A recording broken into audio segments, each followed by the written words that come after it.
why our community should be worried. Elizabeth Smart says she's been assured, though, that Barzee will be watched closely. Jeff Manasso, Fox News. An inmate who escaped a Maine prison last week is back behind bars. This is the third time Arnold Nash escaped the Mountain View Correctional Facility in Charleston, Maine. Sheriff's officials who found him say it appeared Nash wanted to be caught because he was found wandering along Route 15, not trying to hide. Maine Department of Corrections Commissioner Joseph Fitzpatrick backed that up, telling CentralMaine.com it's, quote, certainly possible that Nash escaped to add more time to his sentence to avoid being released. He says it's the only home he's known for decades. Nash was convicted of murder in 1992 and given a 45-year sentence. He is scheduled for early release in December. Tanya J. Powers, Fox News. A Christian leader warns that the booming Trump economy will come to a screeching halt if the Democrats gain control of the House in November. Chad Groening has more. Republicans know what is at stake this fall. Radical Democrats like California Congresswoman Maxine Waters are obsessed with impeaching President Trump, and there seems to be an intensity among the Democratic base to get out the vote. Dr. Richard Land is president of Southern Evangelical Seminary. I don't know if it's going to happen or not. I think it's going to be close. I think that the Republicans, if they make their case and they are able to go over the head of the fake media who is sold out completely to Mr. Trump's opponents, I think they've got a chance of minimizing their losses. I think they're going to lose seats. The question is whether they're going to lose 15 seats or they're going to lose 30 seats. I think they're going to gain seats in the Senate. And Land says that the Democrats do take control of the House, get ready. They're going to do everything they can to bring the Trump administration to a standstill by just starting all kinds of investigations. And the White House staff is going to spend all their time, responding to allegations and investigations by investigative committees headed by people like Ms. Waters. Land says Democrats care nothing about the economy. Black unemployment is the lowest it's ever been. Hispanic unemployment is the lowest it's ever been. The Trump economy is performing at a record level, and that'll all come to a screeching halt if the Democrats get back into control of the House. And what about impeachment? I think they might try, just because they're being driven by their base to do so. I'm Chad Groening. And global poverty has fallen to a record low. The World Bank says 10% of the world's population lived on less than $1.90 a day in 2015, down from 11.2% in 2013. Poverty dropped everywhere but the Middle East and North Africa. American Family News is online at onenewsnow.com. I'm Rusty Pugh. Abraham Hamilton III. God put us in this world at this time to be salt and light. We don't fold because of the darkness that we're facing. This is not the first time in the world's history that it's gotten dark. God has called you and I to be his ambassadors, even in this dark moment. Tune in to the Hamilton Corner, weekdays at 5 p.m. Central on Urban Family Talk.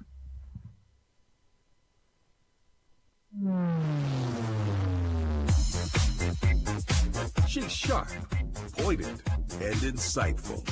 This is Stacy on the Right on American Family Radio and Urban Family Talk. I have no say. I'm the lead Democrat, so this is all up to the Republican side. I can't say everything's truthful. I don't know. The committee is going to want to bend over backwards to make it clear that they really want to hear from her, that her story must be told and she must be heard. And so I suspect they'll keep that date open for a couple more days. What's happening here is we're living in an atmosphere in which if a woman comes forward and makes an allegation, the burden of proof is on the defendant, is on the accused. And that is, nobody's saying that exactly outright, but that's the subtext of all these comments. We have a country where to assimilate, you have to speak English. We have to have assimilation. To have a country, we have to have assimilation. I'm not the first one to say this, Dana. We've had many people over the years, for many, many years, saying the same thing. And now, Stacey Washington. Welcome to the program. I am so glad to be with you. Wow, what a day. What a 24-hour period we've had watching as I had a good friend of mine just today, just like less than a half an hour ago, compare watching the Democrats execute this latest hit job, their classic playbook, hit job execution on Judge Brett Kavanaugh. Watching them execute it is like going back through and watching old Star Wars videos or old Star Trek. Remember the original Star Trek television series where they literally had like the monsters it was a suit that a human being put on, and you could tell that it was a suit, and we all just played along because that's what technology was back then. That's what watching this hit job is like. It's like someone has brought out the oldest tech available, and they're not even attempting to pass it off as CGI or the latest technology. This classic hit job on Justice Kavanaugh amounts to, it's not just a last-ditch effort or a Hail Mary. Those terms give too much respect to what we're seeing here. This is literally just kind of like throw your hands in the air. We've thrown everything but the kitchen sink. Now we're going to hurl the actual kitchen sink and see if that puts a dent in our target. And so the ridiculousness has reached a kind of epic fever pitch, because now we're talking about investigating on something that's not a crime, which you cannot investigate something that's not a crime. That thank God for our Anglo-Saxon system of jurisprudence here. Our criminal justice system actually precludes this type of nonsense from going on. But it doesn't mean the media can't still hold this story up as something important. Meanwhile, the accuser of Keith Ellison, he's the number 2 man at the Democratic National Committee, a very powerful individual. His accuser, the woman who has submitted audio from 911 tapes, she's now brought forward a doctor's letter that summarizes her injuries. And all of that comes forward, and not a peep from the Democrats. No calls for an investigation. She's saying her party's letting her down because she's a Democrat.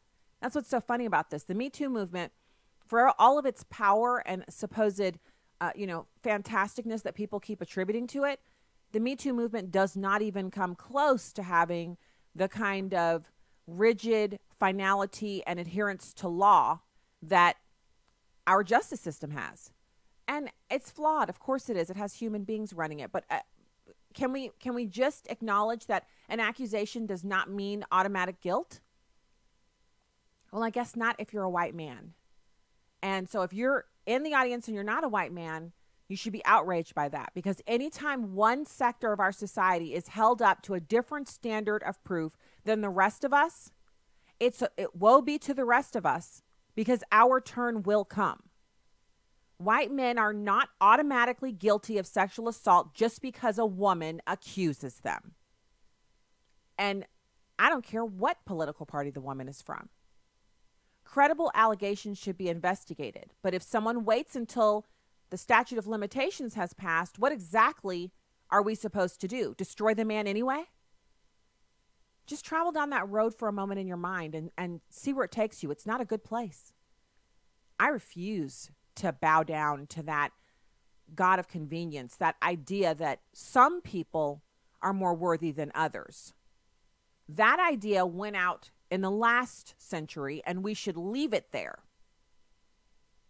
Everyone is innocent until proven guilty. The presumption of innocence is something that is unique to our culture, and it's one of the reasons why people will get here by hook or by crook to get that citizenship, because they want their natural born rights enshrined in a constitution that is protected under the force of the will of the people.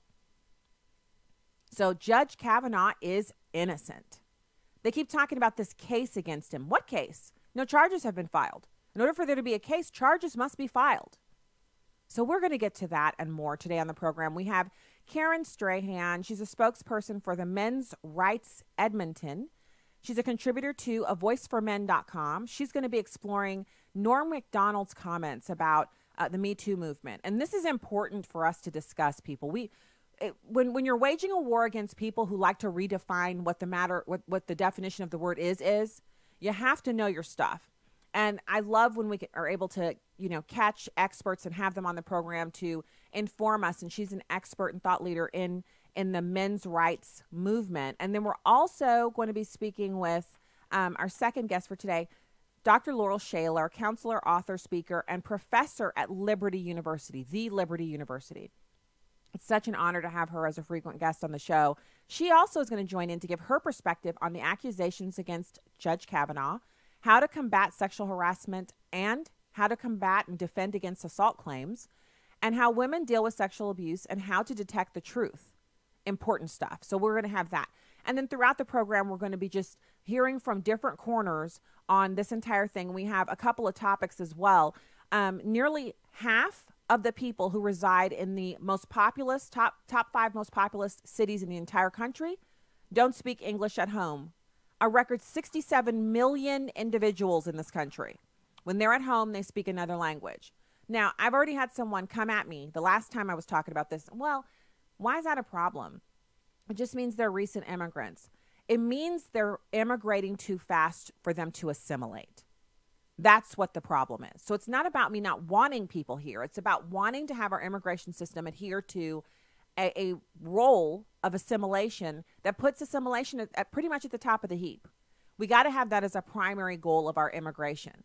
If we're not assimilating people, what are they coming here for? To turn America into some other place? We should all be against that.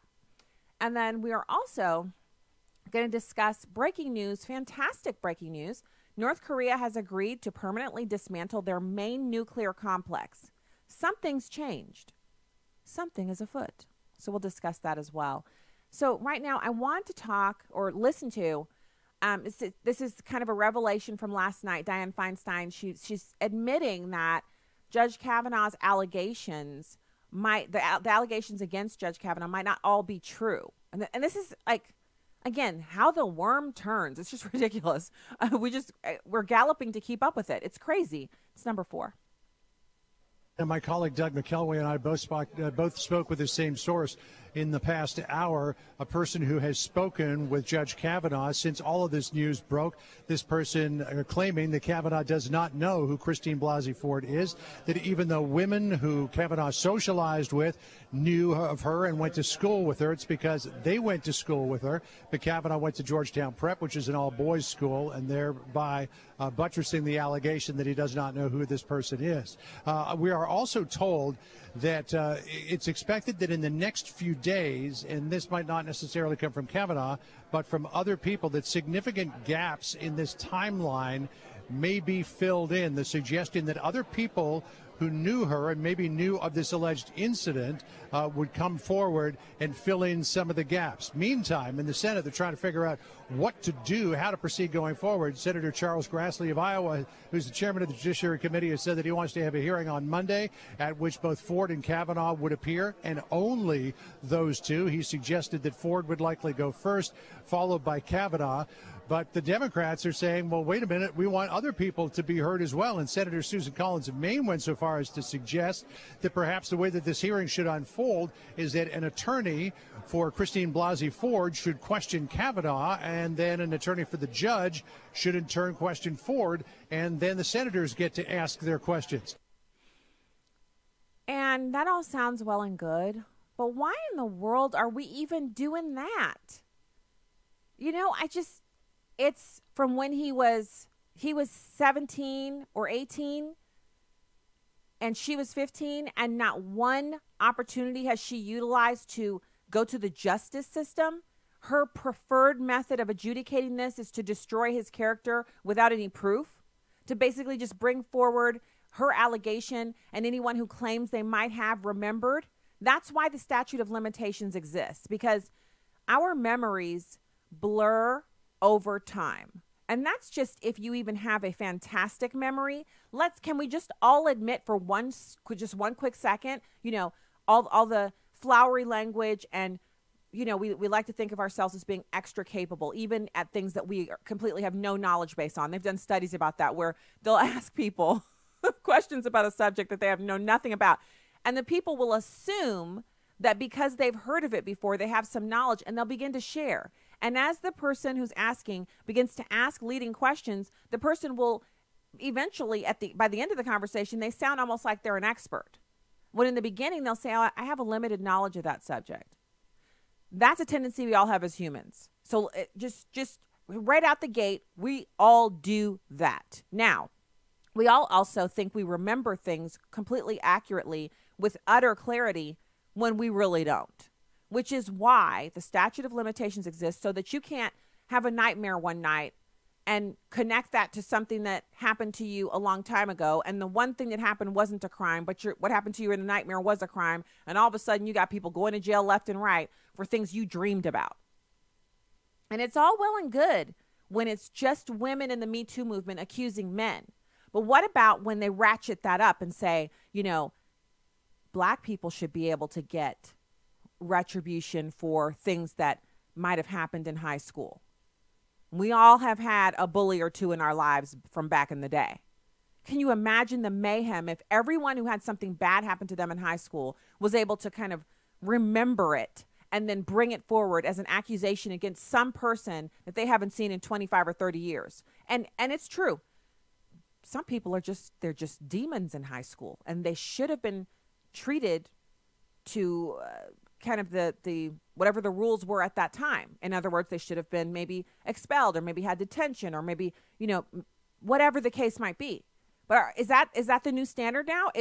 If Christine Ford's incident from high school when she was 15 that she can't even really remember well is up for adjudication now that the person she's accusing is 53 years old, then I think we all have a bone to pick from somebody from high school. Is that where we want to go? Someone might come forward and say Christine Blasey Ford was mean to her or him in high school. I mean, we've heard the allegations about what she was like when she was in high school. These are reportedly admissions from her own mouth about how many partners she had before she'd even graduated and all of that. I mean, it was pretty, it's pretty crazy. Do we want all of that to be, so all we'll do in this country is just sit around and investigate allegations from high school? I for one, am one of those people that if someone said, I'll give you $1 million in U.S. currency, transferable the day, so 4 years from today, all you have to do is do 9th, 10th, 11th, and 12th grade over again, I would say keep your money. You couldn't pay me any amount of money to go through high school again. And I think a lot of people feel that way. There are a lot of people who feel high school was fantastic. They enjoyed it. It was some of the best years of their life. And, God bless you. Fantastic. Not for me. And the last thing I would want done is even though I still have some what I consider to be pretty fresh memories from that time frame, and I can still remember some of the things that I went through that teachers didn't do anything to help me out. And I was just like, I can't believe this is high school. This is the way people treat each other. But I survived and lived to, go on to another day. Praise God. But if this is our new reality, then buckle up, Christine. I'm sure there are some people who are sitting at home right now thinking to themselves, Christine Blasey Ford, she went to what high school? I think I remember her. I, for one, don't want to be in that world. I prefer this one. As flawed as it is, I prefer to be here where you're innocent until proven guilty. And period. That's it. When we get back, we're going to have Karen Straughan, spokesperson for the Men's Rights Edmonton. Stay there.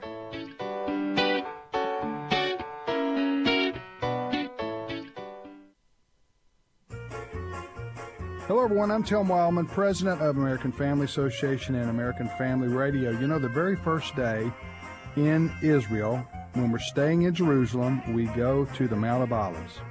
And it's there at the Mount of Olives we look out over the old city of Jerusalem. It's a spectacular sight. You've seen it in pictures before, but it's another thing to actually be there as we walk down from the Mount of Olives to the Garden of Gethsemane, and we pray there. It's going to be a wonderful time with brothers and sisters from around the country visiting the Holy Land, the land of Jesus. If you want information on this March 14th through the 22nd tour, just call us and we'll send you a brochure. Call 1-800-FAMILIES, F-A-M-I-L-I-E-S, option 5, and leave us your name and your address and we'll mail you a brochure. Or if you want to simply go online at twholyland.com, everything's there. twholyland.com. Hi, I'm Crawford Loritz with a Legacy Moment. One evening some years back, I watched an interview with a former professional basketball superstar. He was asked whether, if he made a comeback, he would be afraid of some of the younger, more aggressive players who would be out to prove a point. In his unique way, the former player responded, and I quote, I don't whistle when I walk by a graveyard, and there's no chicken in my heart. In other words, he was saying, I'm not going to let their challenge be the source of fear. As I sat there and chuckled at his homespun eloquence, I thought to myself, As Christians, we shouldn't let the enemy's challenge be a source of fear either. We shouldn't give our enemies, especially the devil, the gift of our fear. Yet I find all across the country that's what many of us do. Listen to these words from Hebrews chapter 2, verses 14 and 15. Since then the children share in flesh and blood, he himself likewise also partook of the same, that through death he might render powerless him who had the power of death, that is, the devil, and might deliver those who through fear of death were subject to slavery all their lives. Did you hear that? Christ's death put to death the devil's death. We don't need to fear anything, not even death itself. You don't need to be intimidated by the devil. Certainly in our own strength we are no match, but my Bible tells me our lives are hidden in Christ and God. In order for Satan to get to you, he would have to come past Jesus. Here's what I want you to remember today. Satan and death are defeated enemies. We will live forever in God's presence. You know, we don't have to whistle when we walk by a graveyard. More information about the ministry of Crawford Loritz can be found online at livingalegacy.org. Join Crawford tomorrow for another Legacy Moment. This is Stacy on the Right with Stacy Washington on American Family Radio and Urban Family Talk. Welcome back to the show. Thanks for being here today. I head over to my Instagram account. You can see some photos that I took from yesterday where we're doing a little bit of documentary shooting here in the state of Missouri. It was actually kind of far away when I was getting that done at a technical school in another part of the state in Missouri. And I'm so excited about this project. I can't wait until it rolls out. And I'm really looking forward to sharing more about that. Right now, it's my pleasure to welcome Karen Straughan, and I think I'm pronouncing her name out. She'll have to correct me. Karen Straughan, spokesperson for the Men's Rights Edmonton. She's a contributor to avoiceformen.com. Karen, do I have your last name right? You do. You do. do. Perfect. Okay, so I've been chomping at the bit to talk to you this week about this subject because we scheduled you last week, and I had no idea that this whole thing was going to be like a thing, which is this Kavanaugh, the accuser, the backstory with her and her parents actually having been in the courtroom before, his mom, because she's a judge, and then all of the accusations that are being made. People are transitioning their language from he's been accused of to the case against him, which is completely inaccurate because you can't file and prosecute a case that has passed the statute of limitations. And not only that, she doesn't even have a straight story to even share with us. Like, we're just sitting around listening to the story keeps changing and her motivations keep changing. And now she said she's not going to testify before the Senate Judiciary Panel, which she should be willing to do if she wants to be taken seriously. Agreed. Honestly, you have to wonder why because this letter apparently was in the possession of who was it, Feinstein? Yeah. For quite a while, and I really don't want to accuse the Democrats of doing anything cynical or duplicitous, but or insinuate that, but bringing it out. After the hearings had been concluded, right before the midterms, that just it smells a little fishy. It smells like they might just, and then this woman saying, well, I'm not going to testify until the FBI investigates my allegations that can't possibly be investigated because they're 36 years old. These are allegations with one other witness who's already said, yeah, it didn't happen. How are they going to investigate that? An allegation from 36 years ago, she can't even pinpoint the exact year it happened, or where it happened, or how she got there, or how she got home, or anything like that. It's so vague. How can it be investigated? But she's saying, "Oh, I'm not going to testify until after it's been investigated by the FBI." Now, the FBI has already said that they're not interested in investigating it because it's old. They can't do anything regardless. And there was no crime. It's an impossible case to investigate. Yeah, well, it's not a federal crime. What she has described is not a federal crime, which is, that's interesting to me. But if that's the case, then that's the case. They just don't have anything to investigate. there's no jurisdiction there. And then on top of that, how are you even going to investigate it, right? And so she's essentially asking for the impossible, and something that she's not going to get before she testifies. So, I guess we're all going to sit here on our thumbs, just waiting for something impossible to happen until after the midterms, when the Democrats hope that they will have a majority in government. So this absolutely smacks of a politically motivated. Maybe the allegation itself was not politically motivated, but the timing of its disclosure to the public as being extant, that's absolutely politically motivated. So let's. Why else wouldn't they have questioned Kavanaugh during his hearing over this allegation? I totally agree, and so there's it's a perfect connect point here with comments by Norm Macdonald, who, people might think, wait, his name sounds familiar. He's an actor, and he said something to the effect that, one of these days we're going to see someone get accused and they're going to put a gun to their head and, shoot and commit suicide based on the fact that they can't disprove a negative. You can't say, it's like saying, when did you start, eating puppies? Well, I've never eaten a puppy. Yeah. Prove it. You can't prove that. What are you supposed to do? You didn't know you were going to be under suspicion of that, so you didn't provide any documentation of what your meals were or where they were sourced. You could just show your grocery receipts, but there's no way to prove it. And I think the comment that he made, to me, it was made out of utter frustration at watching people. If someone's guilty, by all means, but a lot of the people who've lost their jobs, I'd say maybe more than 90% of them, the allegations were substantiated, but there was no criminal investigation. So substantiated allegations are worthy of an investigation, but they do not automatically rise to the level of a guilty conviction. You have to go through a court of law for that. A lot of people have lost their jobs without so much as a conviction. And he's expressing a frustration. Absolutely. Yeah. Absolutely. And he was sticking up for his friends there too, right? You have to remember that. He's very close with Roseanne Barr. He's very close with Louis C.K. Louis C.K. got in hot water with the Me Too movement over asking women if he could do something, and then when they said yes, he did it, and when they said no, he did not. So essentially, he asked for consent. And then when he got consent, he went ahead and did what he had asked to do. Right? So, that's enough to destroy a man's career. Does not rise to the level of even a criminal accusation. You might call it boorish or pervy behavior.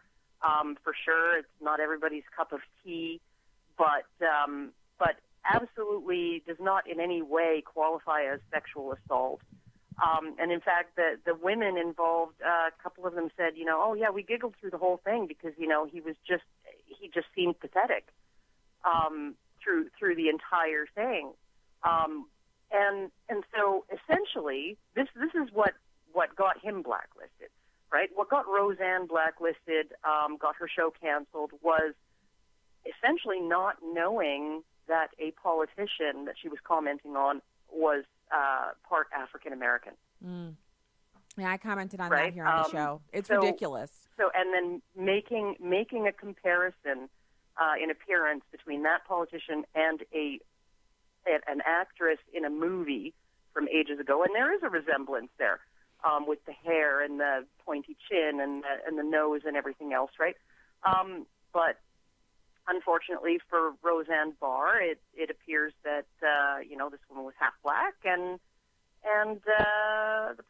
the actor that she was comparing her to was Helena Bonham Carter in Planet of the Apes, right? So it's like racially horrible, right? Except for not if you think the woman is just some half Iranian right. person, right? Like, well, and that same comparison to the Planet of the Apes has been made to many other people who are white. So this is what I hadn't realized, which is completely remiss on my part, because any insult that's been lobbed at one person, just in time memoriam, it has been lobbed at other people. The Planet of the Apes comparison picture. You see George W. Bush caricaturized as a monkey all the time. All the time. And it wasn't just him. Other women, famous women, have been compared. It depends on what kind of clothing they're wearing and what hairstyle they're wearing, and then someone will put the two pictures side by side, and then you can find it. It's just like easily found on any search engine. But I guess my question is, isn't it interesting that if you're just an impartial observer, or maybe a Martian come down to the planet recently, you might notice that some people are immune to the accusation. Like Keith Ellison happens to be the number 2 man at the DNC. He has a credible accusation that's been leveled against him by a prior girlfriend that's recent enough to warrant an actual criminal prosecution and investigation. She's providing evidence. She's tweeted out a doctor's report outlining her injuries. Her family members have shared her text messages that were archived on her computer. And then there's the issue of the 911 calls. That's much more recent, much more credible allegation against Keith Ellison, and we're not seeing any calls for investigations. The FBI has not been called, and no one on the left or in the media is interested in talking about that. Only Judge Kavanaugh's, high school possibility of something.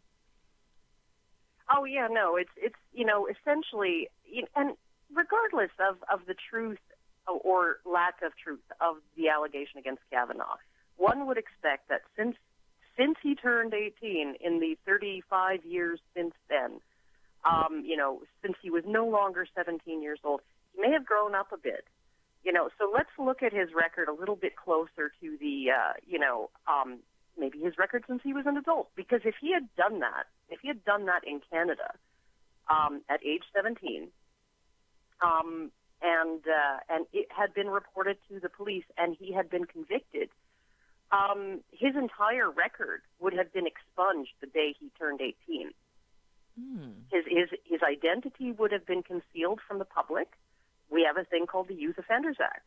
And it's there because we realize that people do stupid things when they're in their teen years that they aren't necessarily going to repeat throughout their lives. And we don't want to have somebody who did something dumb or ill-advised or even mean or upsetting to people when they were 15, 16, 17 years old, committed a crime, to be carrying a criminal record for the rest of their life. We would much rather wait and see until, after they've served their time, had their record expunged, when they're 21. How are they doing? Have they committed any more crimes? When they're 30, have they committed any more crimes? Have they done it again, ever? Right? And so, honestly, I would hope that the 36 years of a clean record that he's had since this alleged incident was alleged to have happened might weigh a little bit more. Well, I kind of go by, like, if you look at Harvey Weinstein, if you look at the allegations against Bill Cosby, he was convicted. You see a pattern where once the person gets away with something once, they feel they've gotten away with it. They haven't been, the police haven't shown up. Then they reoffend. Kevin Spacey, same thing. After the first accuser came out, many other people came forward, and it became obvious that there was a pattern of behavior, which is part of the reason why, he lost his position. And same thing with Harvey Weinstein, although at least with Harvey Weinstein, we see criminal prosecution, which is, to me, the ultimate arbiter of what we're discussing. We don't see that with Judge Kavanaugh. Not only did he not have any other record of this type of thing, he has a clean record in his marriage. He's no extramarital affairs. Even his prior girlfriends that he dated have come forward and said they don't believe that this is something that he could have done. Now, there are people who are ultimately psychopaths who can convince, large parts of their family and everyone in their personal sphere that they're a wonderful person, and they go on to kill people and do all kinds of heinous things. But I don't think Judge Kavanaugh has ever been accused of being a psychopath or anything of that nature. So we have so much of his record that's in the public eye, so much of his career has been spent working in the public eye, that if there was anything, it would have surfaced long ago when he first began doing, work as a judge on different court systems. And then, of course, in this D.C. Circuit Court of Appeals, it's amazing that he would be there for that. And nothing, no interns accusing him, no law clerks, no extramarital affairs, nothing. But he did this thing when he was 15 or when he was 17, however old he was, teenager. Yeah, he was 17. She was, I think, 15, she said, or something like that. But, like I said, even if it did happen, right? Has it happened again in the last 36 years? Obviously not. But frankly, I don't buy that it did happen. If she's changing her story all over the place, if she only disclosed it in couples counseling when her marriage was breaking down in 2012, and that was the very first time she ever told anybody, then, honestly, human memory is extremely malleable. Maybe she's thinking of somebody else. Maybe she was drunk. She says she wasn't drunk at that party. Everyone else had only had one beer, apparently, at a party where these two young men were drunk out of their minds. That doesn't resemble any party that I was at where underage drinking was involved when I was a teenager. Usually everybody's going at it pretty heavy, right? So who even knows what happened? And, or if anything happened. So as far as I'm concerned, this allegation, and frankly, I'm getting so tired of having to say this to women, report it when it happens. Report it when it happens. Because you know what? 90% or more of the men who sexually assault women, they're recidivists. They will do it to somebody else. And that means you're protecting future victims. You're not sparing anyone anything by not reporting it to police. All you're doing is letting him keep getting away with it, with all of his future victims. And so, I want to reiterate. If you have no loyalty to justice or what's right or to principle, at least have a loyalty to sisterhood and report it on behalf of all of his future victims. And I want to say, this is where the rubber meets the road. And I know in the past, there was a stigma associated with it, but there's just no excuse now. And the other thing I think should be patently obvious is that if there are any political motivations, like this woman, Christine, good grief, Christine Ford. I'm blanking too. Yeah, Christine Ford. She's got this. Christine Blasey Ford has this open history of advocating for Democrat politics, right? So, and there's nothing wrong with that. She has every right to be a Democrat, to be an activist, etc. She has a open record of, opposing Republican politics. Again, nothing wrong with that. But for her to expect Americans to believe that her partisanship plays no role in the timing of these allegations. And I've heard tell, and I agree that it's wrong that people are sending her death threats and they've had to leave their home. But in this political atmosphere, she's basically queuing up and asking for all of this by rolling the dice and playing her cards this way. It's terrible. It's horrible behavior. And we got to be wiser than this. Thank you so much, Karen, for joining the show today. avoiceformen.com is where you can find out more. Talk to you again soon. Thank you. Thanks. All right. So we will be back with more Stacey on the Right after these messages. Keep it here.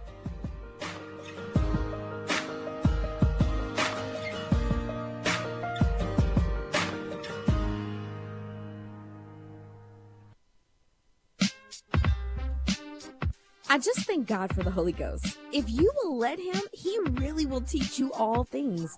Have you ever made an excuse to someone why you were unable to do something or why you couldn't attend a certain event instead of just being honest and telling them you just were not interested?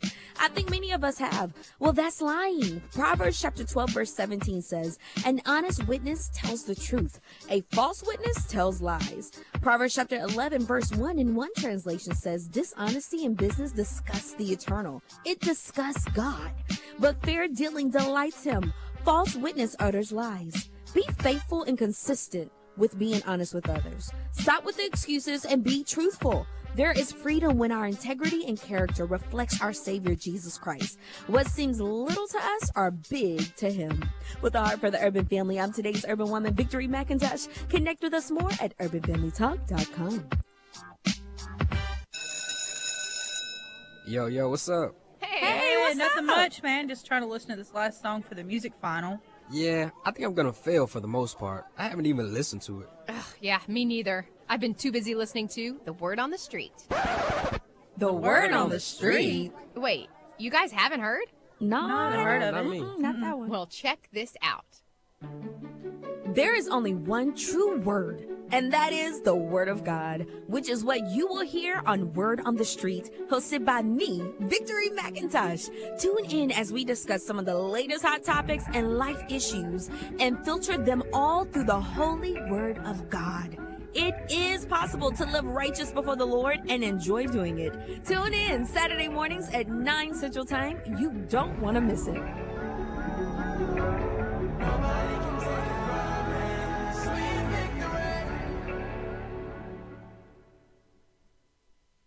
Donald Trump's America. With President Trump imposing new tariffs on $200 billion in Chinese goods, China has promised to retaliate with tariffs of their own on U.S. products. The president, at a press conference, defended his decision. We've been ripped off by everybody.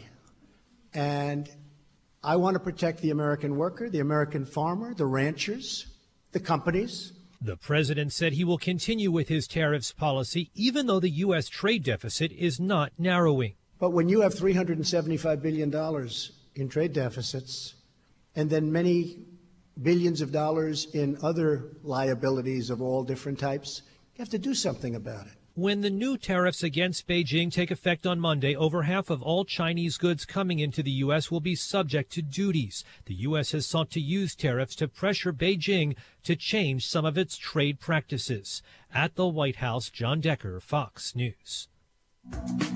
You can watch a live stream of the show on Facebook or YouTube at Stacy on the Right. Now, back to the show on American Family Radio and Urban Family Talk.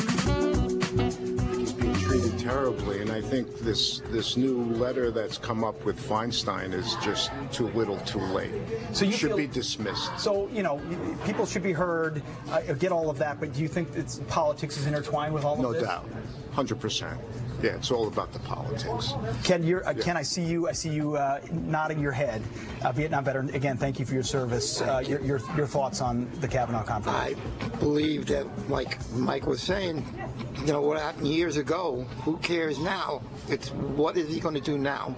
And our president has put him up there number one. So do you think this is more about the president? I think, yeah. Yep, everybody wants to make him look like the bad guy, and he's just not the bad guy that he's made out to be. You saw the interview with Hillary Clinton last night on another network. Your reaction? My reaction is she's full of baloney. I can't think of any other word to put it. She lost the vote and she's not happy, so she's going to bash this man every which way. The resistance continues. Yes, for sure. She's not going to stop. Donna, we've been talking all morning long. Yes, you work here. Appreciate your wonderful service. We talked about the Kavanaugh hearings and the treatment of him and the situation. Your take on it? My take, in my opinion, I believe that it's a delayed strategy just to get to the midterms. It's a stall tactic to win the balance of power. Excellent commentary there. This is a group of individuals who are at a diner, and this Fox News host is asking them questions about the whole Kavanaugh process and what they think. And this is kind of man on the street type interviews, and I think it's fantastic that people are weighing in and they get a chance to share what's going on with them. So I want to go back and listen to the president weighing in on the Kavanaugh issue. I think he had some pretty interesting things to say, and he's been really even-keeled about it, which is interesting. And it might be because of his own history with these kinds of allegations, and it might also be because he kind of sees the handwriting on the wall, which is there's no there. And so it is a formality to have the Senate Judiciary Committee vote have the committee vote a nomination out before the entire Senate body votes. I think the only thing that's holding this up is the two female rhino Republicans who oftentimes hold up nominations based on the fact that they're women. And, so it's like this.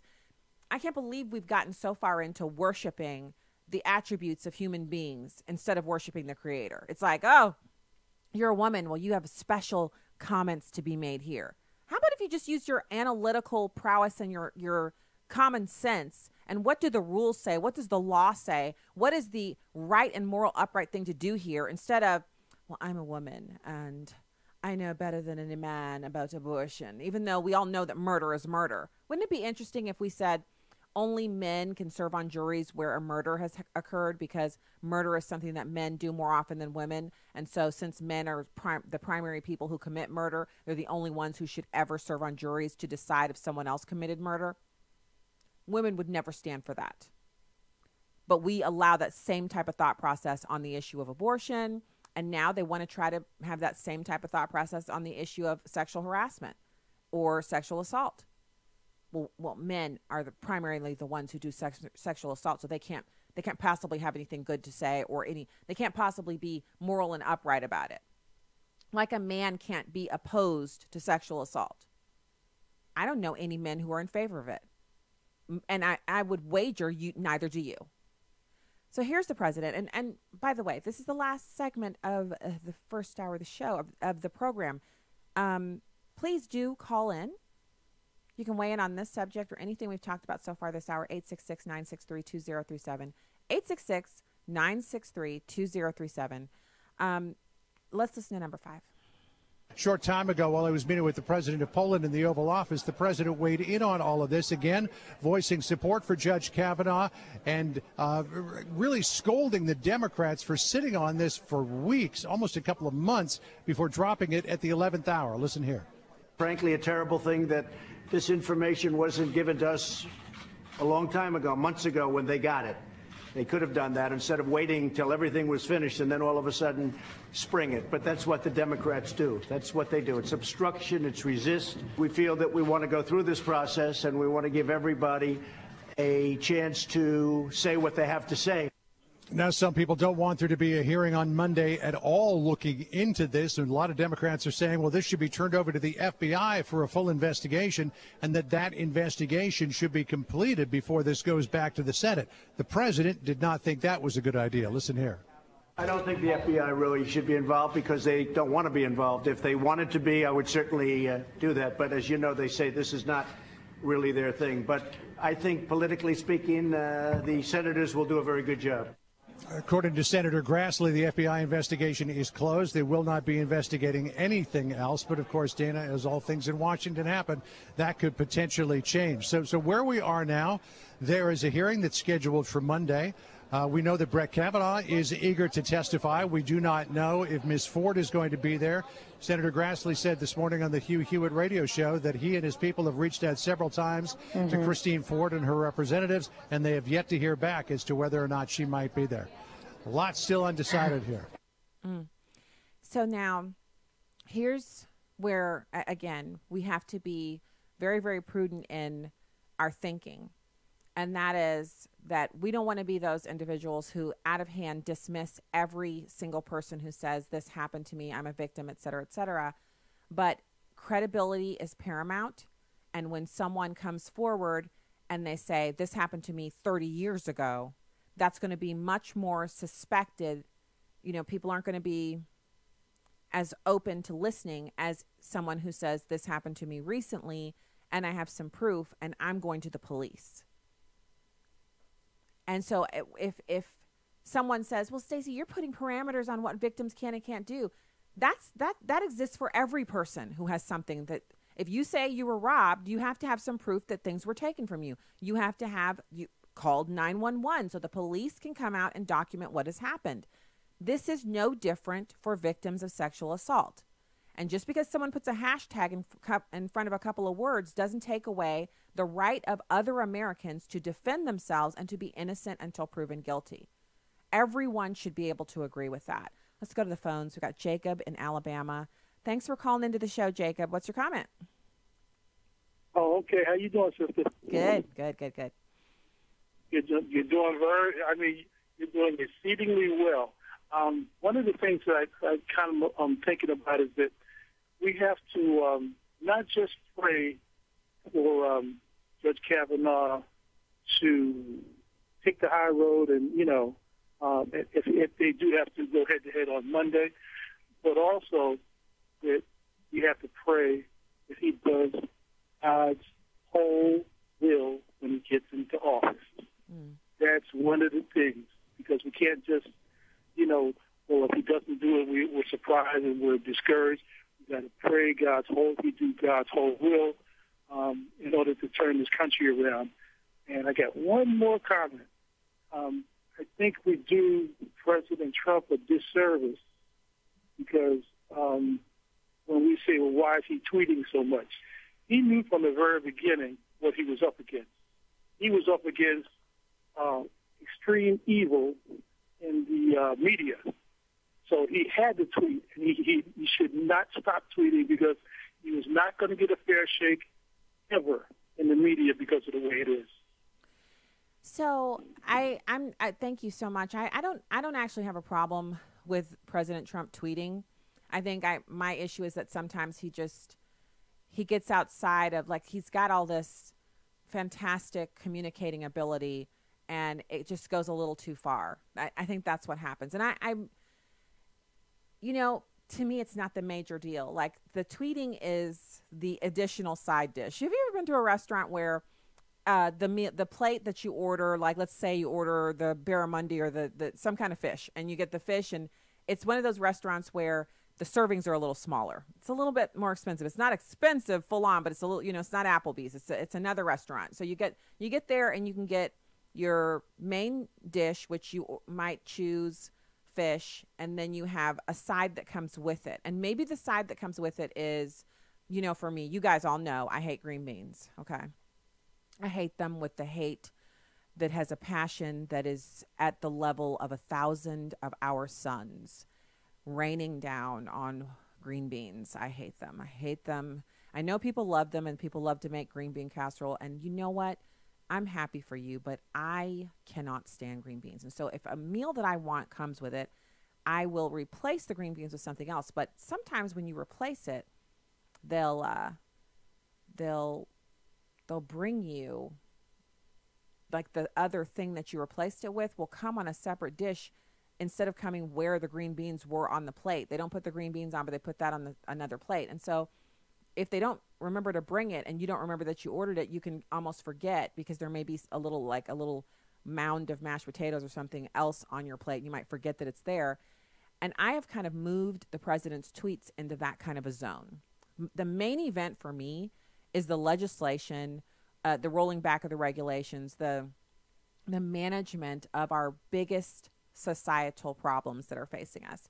And I think a lot of times when people are talking about the tweets, the online social media, his demeanor, his refusal to bow down to people who insult him, what they're really doing is distracting away from huge issues that we have, which are, they keep passing these huge spending bills that are not conservative because they don't trim spending. They don't, these bills are not what I would consider to be Tea Party friendly bills. And that's a problem. And then we also have the issue of, we have the southern border, which is a travesty waiting to happen. It's another terror attack.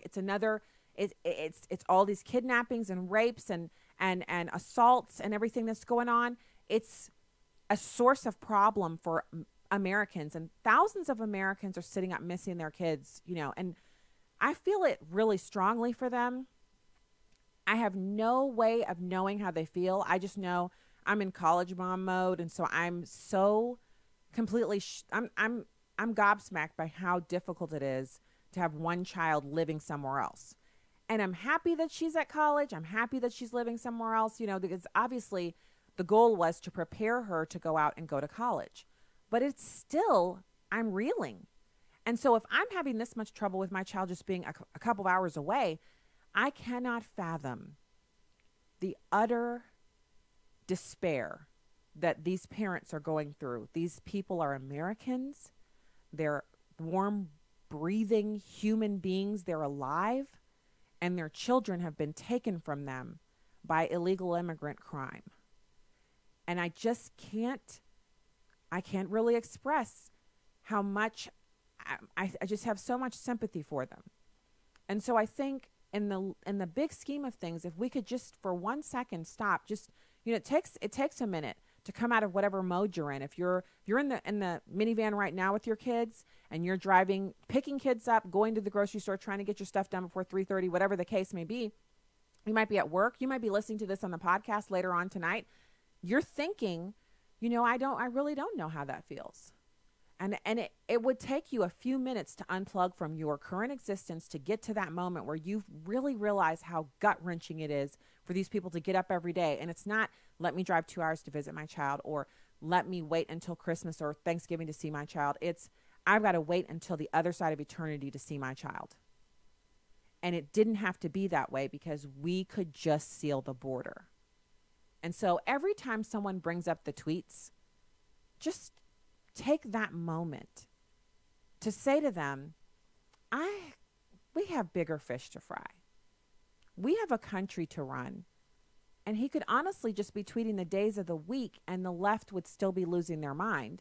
So is it really about what he's tweeting? I'd said about a year ago that I wish the president would use his Twitter feed for policy accomplishments, for tweeting out information about policy. He's doing that now. He's actually doing that. And I'm not taking credit. I don't pretend that he listens to this program, but I have to say, any improvement that someone makes, acknowledge it and then move on. Who cares what he's tweeting when we have parents getting up every day, going through their day without their kids? I mean, honestly, those two things aren't even in the same universe. So I agree with the caller that he first of all, he has to use the medium of online social media to reach people because the mainstream media doesn't give him a fair hearing. They don't. And he knows it.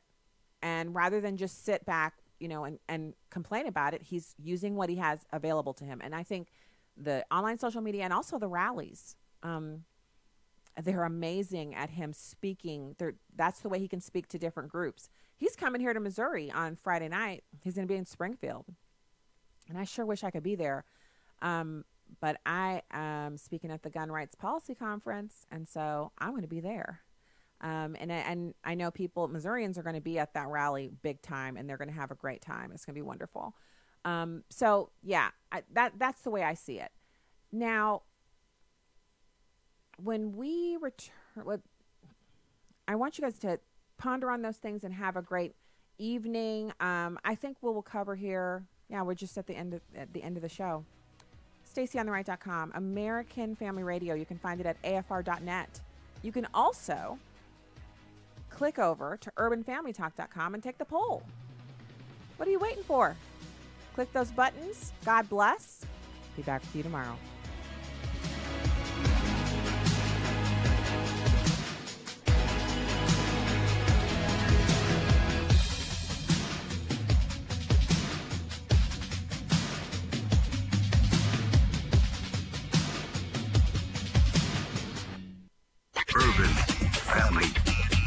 Urban Family Talk. I'm Will Addison, Director of Urban Family Talk. Our motto is truth, wisdom, and empowerment. We felt that this motto reflects what we want to be to the urban community. We ask God today to give our community wisdom from God, truth, which is Jesus Christ, and empowerment through the Holy Spirit as we seek to be the community that God has called the Black community to be. Stay connected at UrbanFamilyTalk.com. Truth, wisdom, empowerment. Urban Family Talk, a ministry of the American Family Association. American Family News, I'm Rusty Pugh. President Trump says he wants to hear from the woman who has accused U.S. Supreme Court nominee Brett Kavanaugh of sexually assaulting her more than 30 years ago. Rachel Sutherland reports. Speaking to reporters before boarding Marine One, President Trump said he hopes Christine Blasey Ford comes to Washington on Monday to speak to the Senate Judiciary Committee. If she shows up, that would be wonderful. If she doesn't show up, that would be unfortunate. The president again blasted Democratic Senator Dianne Feinstein for not speaking up when she first heard of the allegation in July. Calling Judge Kavanaugh an extraordinary man, President Trump said Ford's accusation has been tough for the judge and his family. In Washington, Rachel Sutherland, Fox News. The illegal alien charged in the murder of Iowa college student Molly Tibbetts is being arraigned today. Jeff Manasso reports. 24-year-old Christian Rivera, a Mexican national, is accused of stalking, abducting, and fatally stabbing the 20-year-old Molly Tibbetts, whose body was found in an Iowa cornfield last month. Rivera is scheduled to appear in Poweshiek County District Court on a charge of first-degree murder. The arrest of the illegal immigrant, who used a stolen identity to work as a farmhand, served as a rallying cry for Americans seeking tougher immigration laws. Rivera remains jailed on $5 million cash-only bond. Jeff Manasso, Fox News. Is Obamacare making the U.S. healthcare system run like Netflix? A med school student thinks so. More from Chris Woodward. In a new article for The Federalist, Adam Barsick says healthcare today is much like Netflix, which aims to house all of your entertainment needs under one umbrella. Gone are the days when you should pay $5 to rent the movie you want on something like iTunes, a business model comparable to the so-called fee-for-service system in healthcare. Netflix, meanwhile, provides a veneer of all the movies you could want for a flat monthly rate, and Netflix tries not to purchase movies from other providers like iTunes, instead coming out with its own products, just like a healthcare system provides all of its own care instead of referring to experts outside the network. Their goal is to give you actually as least as possible, right? Same as with Netflix. They're getting a flat rate, so they make money if they provide you with less service as opposed to more. And that's the problem. I'm Chris Woodward. A recently discovered letter sheds light on Ronald Reagan's faith. Steve Jordahl reports. Loyal Davis was dying of congestive heart failure. As a noted surgeon, he probably knew his end was near. His son-in-law, Ronald Reagan, knew as well. On a Saturday afternoon in 1982, just 12 days before Loyal passed away, the president sat down and wrote him a 4-page letter begging the atheist doctor to give his heart to Jesus.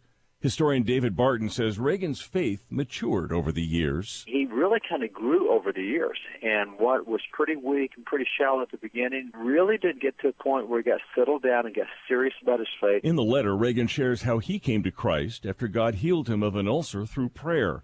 He reasoned with Dr. Davis about fulfilled prophecy in the Bible and the miracle, as he called it, of a 30-year-old Jesus with no scholarly credentials or even possessions turning the world upside down. He quoted John 3:16 and begged his father-in-law to accept Christ before he died. As president, what he did with biblical worldview was fairly amazing, from declaring the year of the Bible in 1983 to his speeches. His speeches became very Abraham Lincoln-esque in a lot of ways. And Barton says there's another president who's traveling the same journey of faith. There are things happening with President Trump right now in the White House that historians will look back on, and when they reveal it to the public will be absolutely amazed. I'm Steve Jordahl. U.S. home construction rebounded in August at the fastest pace in 7 months, a hopeful sign for a housing industry that has been struggling with rising lumber costs. The Commerce Department says housing starts increased 9.2% in August to a seasonally adjusted annual rate of 1.28 million units. Housing starts had declined 0.3% in July and 11.4% in June. American Family News is online at onenewsnow.com. I'm Rusty Pugh. Hello, I'm James. I couldn't stop the drug use. I realized that I didn't want my son to grow up like I did. Teen Challenge has given me a hope. This is a place of restoration and a place of true freedom. If you know an adult or teenager who's struggling with a chemical addiction, Teen Challenge can help. Call us today at 417-581-2181 or reach us online at teenchallengeusa.com. This is Urban Family Talk.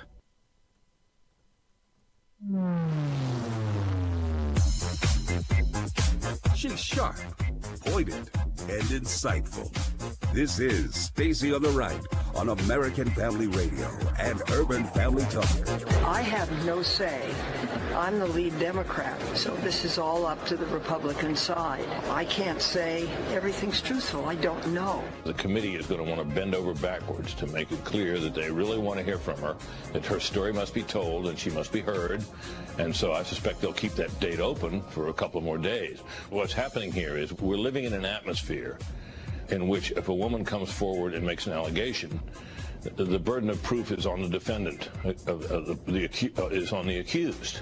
And that is, nobody's saying that exactly outright, but that's the subtext of all these comments. After another day of talks, North Korean leader Kim Jong-un and South Korean President Moon Jae-in committing to a Korean peninsula, quote, free from nuclear weapons and nuclear threats. To that end, Kim pledging to allow foreign experts to observe that dismantlement of its main missile launch and test site, also to get rid of its main nuclear production facility. And now, Stacey Washington. Wow. Welcome to the program. It is great to be with you. I think we have a lot more content that we're going to get into this hour. Really good stuff. In fact, let's launch right into it. You have heard this discussion. I mean, we have to talk about this with MSNBC and CNN repetitively fixating on the fact that many of the people who are on the Senate Judiciary panel or committee and the subpanel, these individuals happen to be white men. And what they're saying is that there's something wrong with that. Now, I don't know about you, but when I woke up this morning, I didn't see an option next to my mirror for me to toggle on, like white guy mode or black guy mode. I just, I'm just this person here, and I'm pretty sure this is the person I'm going to have to be until, the end. So we don't get to choose, and we don't get to change it up later. So if you happen to be on the Senate Judiciary Committee and you're white and you're a man, what exactly are you supposed to do? Fade into the background, not say anything out of respect, tell Kamala Harris she runs the whole committee and everybody else just sit down? What can you do? But I don't know. What am I saying? I'm putting a lot of logic into this discussion when we just really need to call people out for their innate characteristics that they can't do anything about. So here's a mashup of all of the media types that you know and have heard so many times calling out the fact that apparently being a white man is something akin to a crime. It's number 3. Once again, it will be all white men on the Republican side of the Judiciary Committee questioning both Judge Kavanaugh and Dr. Ford. The Republicans that are on the Judiciary Committee, it is a lineup of white guys over the age of 50. All the white men on the Senate Judiciary Committee. You've got all white men on the Republican side here. On the Republican side, all 11 are white men. The Republicans on the Senate Judiciary Committee, it's 11 white men. And the Republicans, it is 11 white men. The Republicans, it happens to be 11 white men. Are these white Republican men essentially going to ask her if she's telling the truth? 25 years since the Anita Hill hearings, what hasn't changed is the number of white men. I know, have covered lots of these white men. And so at the end of the day, if they have a bunch of white men once again defending another white man. You have 70-something-year-old white men, no offense to them, who don't like their process being disrupted. On the Senate Judiciary Committee is all white men. Almost worst case scenario for a bunch of white men on the Senate Judiciary Committee cross-examining Dr. Ford.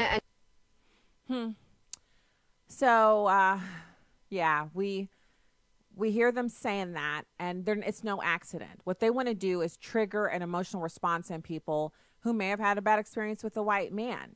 Never mind the fact that the experience that you had was not based upon the fact that the person was a white man, but based upon the fact that it was a bad experience because of certain behaviors and certain things that happen, interactions between you and that person.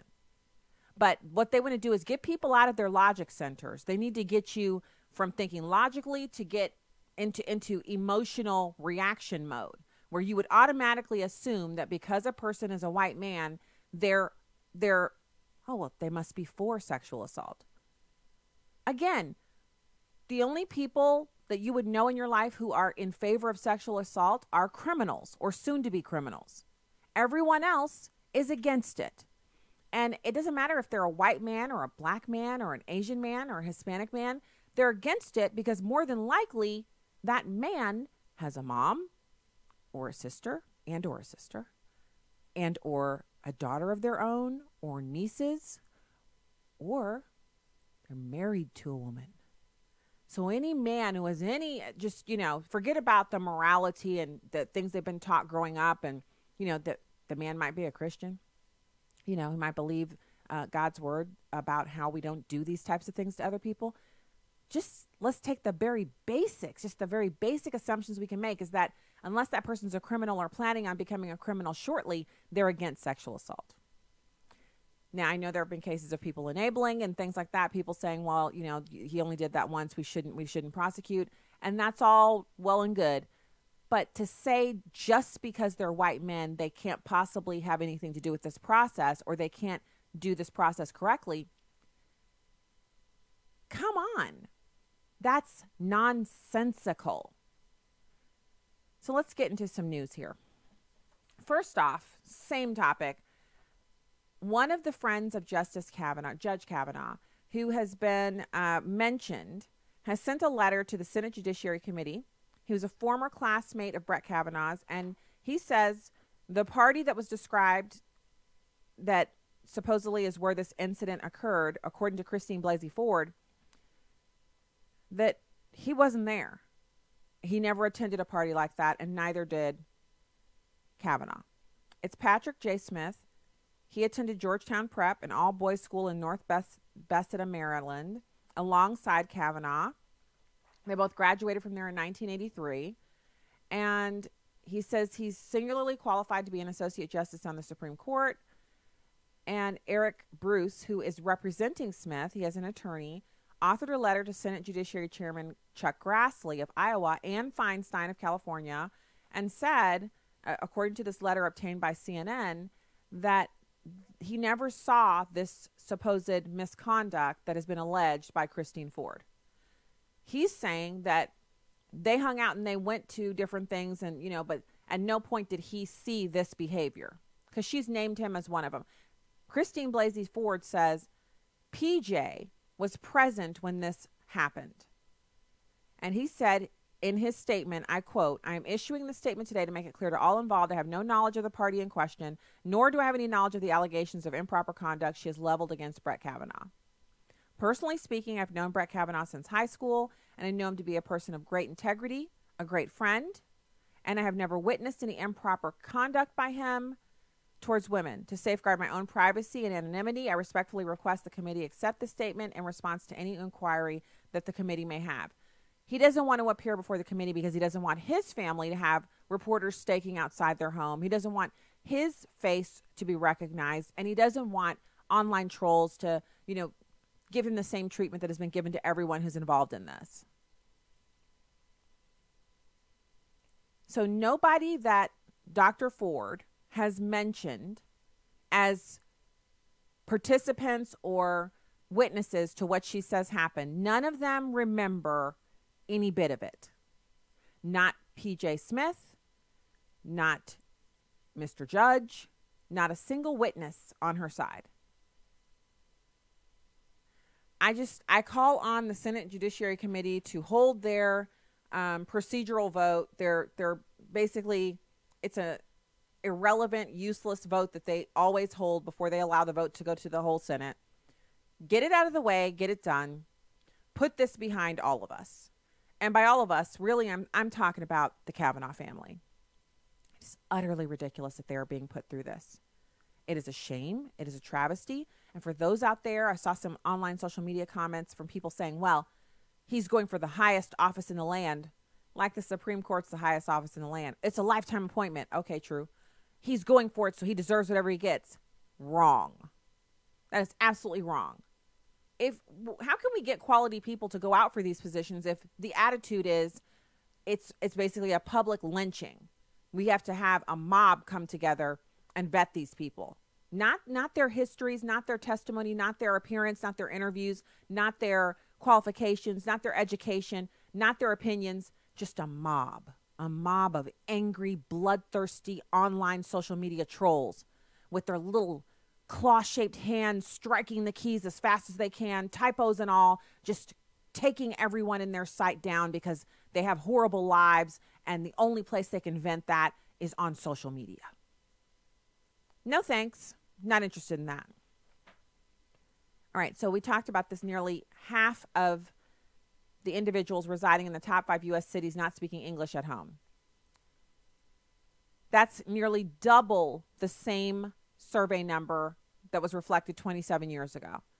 It's just released analysis of census data from the Center for Immigration Studies. As a share of the population, 21.8% of U.S. residents speak a foreign language at home, roughly double the 11% that we saw in 1980. In America's 5 largest cities, 48% of residents now speak a language other than English at home. In New York City and Houston, the number is 49%. In Los Angeles, it's 59%. No shock there. California. In Chicago, it's 36%. And in Phoenix, it's 38%. So let's unpack these numbers a little bit here. Among the top findings from the Center for Immigration Studies report, in 2017, a record 66.6 million U.S. residents, native-born, legal immigrants, and illegal immigrants, aged 5 and older, spoke a language other than English at home. As a share of the population is 21.8%, and we did the 5 cities info.